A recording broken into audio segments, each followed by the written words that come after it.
ரோகிணிக்கு வித்யாவும் பார்வதியும் கோர்ட்டுக்கு சாட்சி சொல்ல வர போறாங்கன்னு சொல்லிட்டு சிந்தாமணி மூலமா தெரிய வருது. உடனே ரோகிணி உஷாரா யோசிக்கிறாங்க. அப்ப நான் யார் யாருக்கு என்ன பத்தி தெரியுமோ அவங்களெல்லாம் சாட்சி சொல்றதுக்கு வர சொல்லுவாங்க. அந்த முத்துவும், மீனாவும் அப்படின்னு ரோகிணி யோசிச்சுட்டு இருக்காங்க.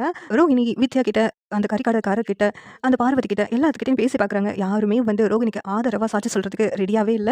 இதனால ரோஹிணி அந்த சிந்தாமணிட்ட போய் உதவி கேட்குறாங்க. "நீங்க எனக்கு ஒரு உதவி பண்ணணும்" அப்படிங்கிறாங்க. "என்ன உதவிம்மா? சொல்லு. உனக்காக என்னனாச்சும் செய்றேன்" அப்படின்னு சிந்தாமணி சொன்னதும், அவங்க யாருமே வந்து கோர்ட்ல சாட்சி சொல்லக்கூடாது. அதுக்கு நீங்க தான் ஏதாவது வழி பண்ணணும் அப்படின்னு சொல்றாங்க.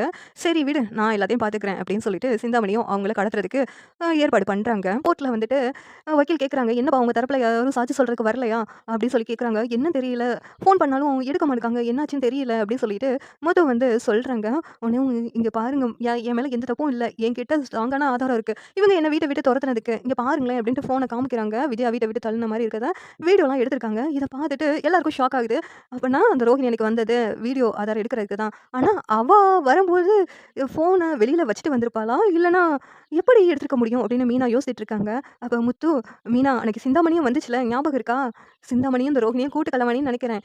இதுக்காக தான் நான் ஒரு ஐடியா பண்ணேன். இந்த ரோஹிணிக்கு வித்யா சாட்சி சொல்ல வரப்போறது தெரிஞ்சுனா கண்டிப்பா வித்யா கிட்ட யார் யார் சாட்சி சொல்ல போறாங்களோ அவங்க எல்லாம் மிரட்டுறதுக்கு வாய்ப்பு இருக்குன்னு சொல்லிட்டு, நான் இந்த ரோஹிணி பேசினதெல்லாம் வீடியோ எடுத்து வச்சிருக்கேன். அத இப்ப ஜட்ஜ் முன்னாடி காமிக்கிறேன்" அப்படின்ட்டு முத்து, "என்கிட்ட ஸ்ட்ராங்கான ஆதாரம் இருக்கியா?" அப்படின்னு சொல்லிட்டு காமிக்கிறாங்க.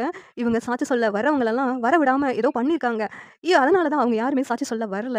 இந்த ரோஹிணிய விசாரிச்சோம்னா நமக்கு தெரிய வரும் அப்படின்னு சொல்லிட்டு முத்து சொன்னதும், "என்னம்மா இந்த சாட்சி சொல்ல வரவங்கலாம் ஏதாவது பண்ணியிருக்கியா? சொல்லு" அப்படின்ட்டு ஜட்ஜ் கேட்குறாங்க. உடனே ரோஹிணி, "இதுக்கு எனக்கு எந்த சம்மந்தமும் இல்ல" அப்படிங்கிறாங்க. "இல்லையா? ஒவ்வொருத்தவங்களையும் போய் மிரட்டியிருக்காங்க. எனக்கு என்னமோ இந்த ரோஹிணி தான் அவங்கள கடத்தி வச்சிருப்பாங்கன்னு தோணுது" அப்படின்ட்டு முத்து சொல்லிக்கிட்டு இருக்காங்க. உடனே ரோஹிணி, "நம்ம பிளானே கண்டுபிடிச்சுட்டானே" அப்படின்னு யோசிச்சுட்டு இருக்காங்க. இந்த சீரியல் எப்படி இருந்தா நல்லாருக்கும் நீங்க நினைக்கிறீங்கன்னு கமெண்ட் பண்ணுங்க. இந்த வீடியோ பிடிச்சிருந்தா லைக் பண்ணுங்க, ஷேர் பண்ணுங்க, சப்ஸ்கிரைப் பண்ணுங்க. Thank you.